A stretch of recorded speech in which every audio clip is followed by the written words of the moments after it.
Hello everyone, welcome to my YouTube channel Nursing Education. My name is Pinky and I am nursing lecturer.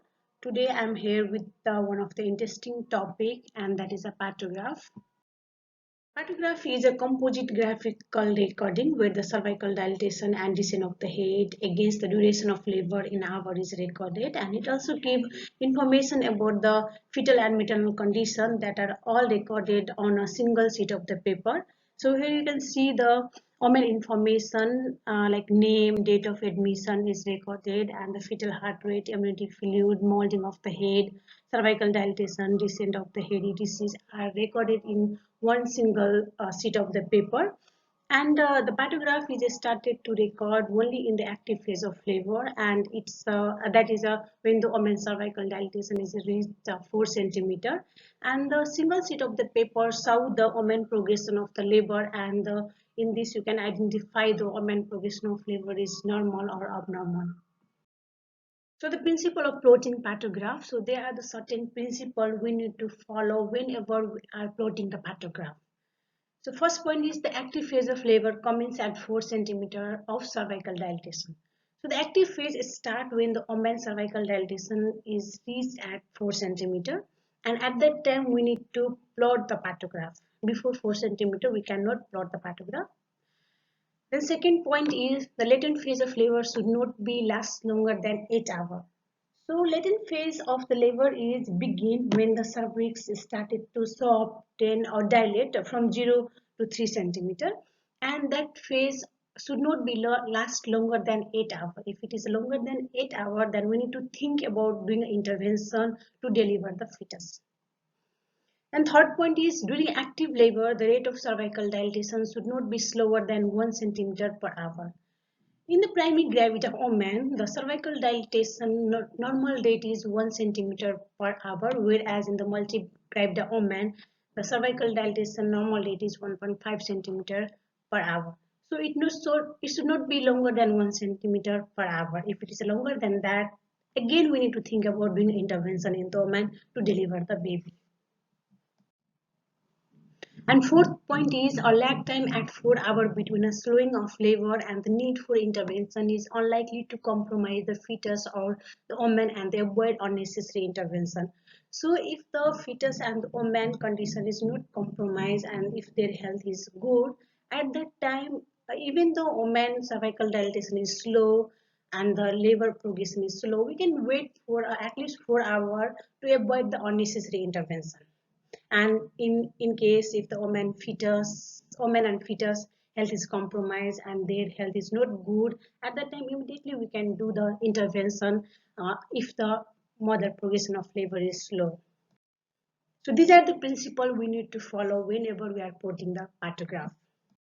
Component of partograph. So there are the certain component of partograph, and you need to record each and every component in the partograph. I'll expand each and every component in detail in method of recording partograph. So first one is the patient identification. So in the patient identification, you need to write name, age, and date of admission of the woman, etc. Second one is the time.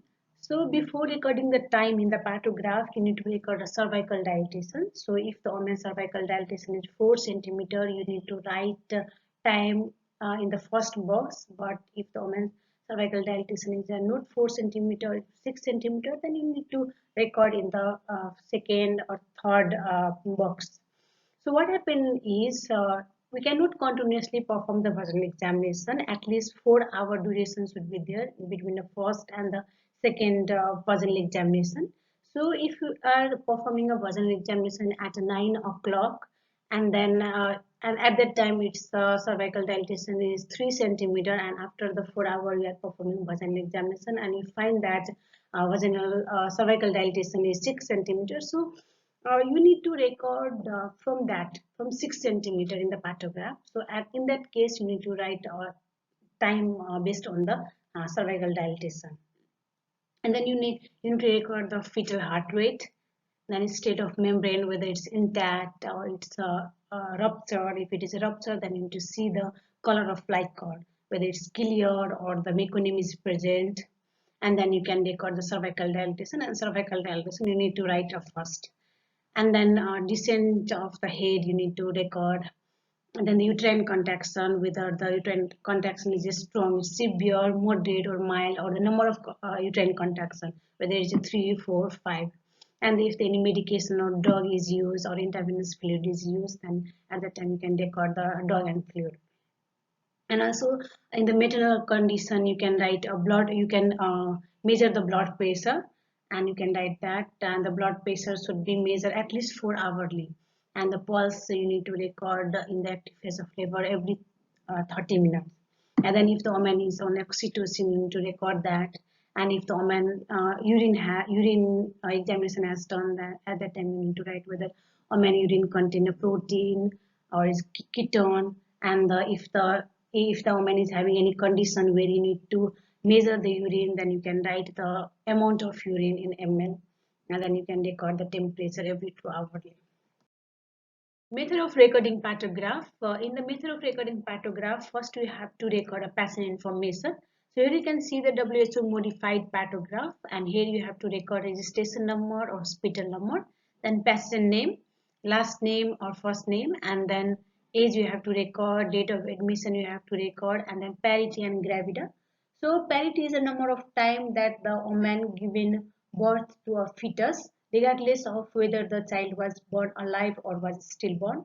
And the gravida is a number of time a woman has been pregnant. So if the woman is pregnant for the first time, then you have to record 1 in gravida and the 0 in parity. If the woman is pregnant for the second time and first pregnancy was miscarriage, then you have to record in the gravida 2 and parity 0. If the woman is pregnant for the second time and first baby was born alive, then you have to record in gravida 2 and parity 1. If the woman is pregnant for the second time and first pregnancy was stillborn, then you have to record in parity 1 and gravida 2. Then you have to record a last menstruation period and the expected date of delivery, gestation week, and then time, date, then labor duration in hour, and then hospital name, facility name you have to write, or clinic name you have to record here. The second one is fetal heart rate, and fetal heart rate should be recorded every 30 minutes. And if the fetal heart rate is 140, you have to record like this. And after half an hour, if it's 150, you have to record like this. And if it's after after half an hour it's 140, you have to record like this, and you have to connect this with the line. Cervical dilatation. So cervical dilatation is the first component you have to record in the partograph, and based on that you can record the time and then another component. So if the cervical dilatation is 4 centimeter, you have to record like this, and in another 4 hours if it is a 6 centimeter, you have to record like this. So there are the alert and action lines. So alert, if the progression of labor is in alert line, then it's normal progression, and if it is crossing the action line, then you have to do the intervention to the woman to deliver the baby. And if you are performing vaginal examination at 9 o'clock and it's 6 centimeter, and in the second vaginal examination still it is in 6 centimeter, then you have to be alert to take action. And if it is crossing the action line, then you have to take action. You need to do intervention like cervical, like a cesarean section, and another intervention to deliver the fetus. So another component is descent of the head. So descent of the head should also be seen during a vaginal examination along with the cervical dilatation. So here you can see in the 5 centimeter of cervical dilatation, descent of head has also plotted, and it's plotted as a circle. And in the 10 centimeter of cervical dilatation, descent of the head has also recorded. So here you can see in a 5 centimeter descent of the head was 3, and then in the 10 centimeter descent of the head is 0. It means that the baby head is coming down, and it is a normal progression of the labor. Another component is uterine contraction, and the uterine contraction are recorded graphically on the partograph according to their frequency and strength. The square in the vertical column are shaded according to the duration and intensity. Observation of the contraction is made 30 minutes or half an hourly in the active phase.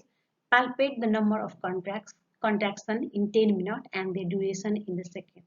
So you have to put your hand on the omen fundus and you have to record or palpate for the 10 minutes, and each contraction duration you have to measure. So there are the normally three types of contraction: mild, moderate, and severe. If the contraction is less than 20 seconds, that is a mild contraction, and you have to uh, put a point in the box. And if it is a between a 20 and 40 second, that is a moderate contraction, and you have to draw a line in the box.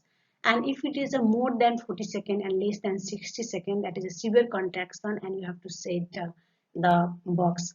So if the contraction is more than 60 seconds, either one or two contraction is more than 60 seconds, then you have to take action. If the woman is on oxytocin, you have to reduce the drop or you have to stop it.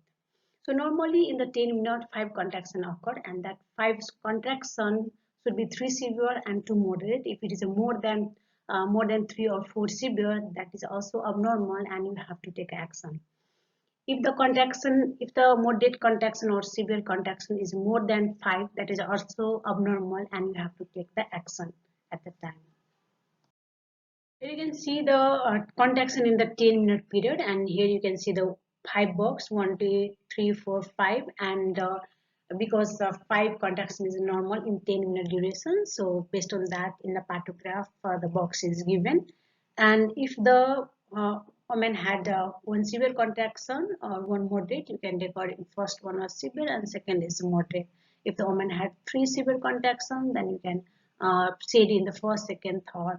And if the woman had first severe, second moderate, and the third severe, so based on that you can set the box, and based on the type of contraction and based on the duration of contraction, you can set in the box in the partograph. Also, you have to see the state of membrane and the color of fly cord. So if the membrane is not ruptured and it's a intact membrane, then you can write a I. And if it is the rupture, then you have to see the color of amniotic fluid at every vaginal examination. And if the membrane rupture and the fluid is clear, then you have to write a C in the Likert line. And if it is a meconium stain is present in the fluid, then you have to write a M. And if it is the blood stain fluid, then you have to write B. In the molding, molding is a state of reduction or loss of space between the skull bone. So presence of increased molding of the head high in the pelvis, it indicates that the woman is having the cephalopelvic disproportion, and you have to see during the vaginal examination. So whenever you are recording the degree of molding, there are the 0 to 3 you have to record. And if the bone are separated and the suture can be felt easily by your finger, then you have to write a 0 in the molding. And if the suture are opposed, then you have to write 1. If the suture overlapped and it is a reducible, then you have to write 2. And if the suture are overlapped and it is not reducible, then you have to write a 3 in the molding. If the woman is getting oxytocin, you have to write the information related to that. And this consists of the 2 lines, one for the record of unit of oxytocin per liter of intravenous fluid, and other one is drop of the fluid per minute. And the recording can be made at the interval of 30 minutes as uterine contraction. So in the primary gravida woman, 5 international unit in 500 ml of RL is given, and whereas in the multi-gravida woman, 2.5 international unit in 500 ml of RL is given. And the drop per minute is started from the 10 drops per minute, and in every 30 minutes you have to increase 10 drops per minute, and maximum drop per minute should be given is 40 drops per minute or the 60 drops per minute. So it's depend upon the hospital policy, and it should not be given more than 60 drops per minute. And here you can record the drug and the other intravenous fluid. So record any additional drugs given and are recorded at the particular point of time. And this includes the sedation, antibiotics, IV fluid, etc. The name of the drugs and the doses given should be written clearly in this long box. Another component is the maternal condition, and in the maternal condition you have to see the pulse, blood pressure and temperature. In pulse should be recorded every 30 minutes and it should be marked with a dot, and blood pressure should be recorded every 4 hours, and it should be marked with the arrow. Here you can see the arrow, and you have to record the temperature every 2 hourly. Last component is urine analysis. So during the course of labor, the examination of urine is important, and in case of the maternal distress, the volume of urine may be decreased and it may contain the ketone bodies. So based on that information, you have to record in the box the protein, acetone, or the volume of the urine. So here you can see the component of partograph together, and this is a WHO modified partograph. Here is the patient information, then fetal heart rate, and the Likert and the molding of the head. Here you can record the cervical dilatation. Here you can plot the descent of head, and here you can see the contraction per minute. You have to record here, and then oxytocin drop per minute, the drugs and IV fluid. Here you can record the maternal condition, blood pressure, pulse rate, temperature, and here you can record the urine examination information. Advantage of using Partograph. So advantage of using Partograph is a single sheet of paper can provide detail of necessary information at a glance. You can get all the information related to the progression of labor and in the single sheet of the paper. And second one is no need to record labor event repeatedly. You don't have to record repeatedly the information of the labor. And third one is give a clear picture of normality and abnormality in the labor. And then fourth one is it can predict the deviation from the duration of the labor, and so that appropriate step could be taken in time and the appropriate intervention can be done in time. Fifth advantage is it facilitates the handover procedure of the staff. If you are giving handover to the other staff, you can give all the information from a single sheet of paper. And sixth one is save working time of staff against writing a labor notes in the long hand. And seven one is educational value for all the staff. So from the Partograph, you can learn many things like how the progression of labor is occurred, and how the abnormal and the normal labor is, what should be done if the labor progression cross the action line. So this all thing you can learn from a Partograph in the single sheet of paper. Thank you for watching. Please like, subscribe, and press the bell icon to get more videos.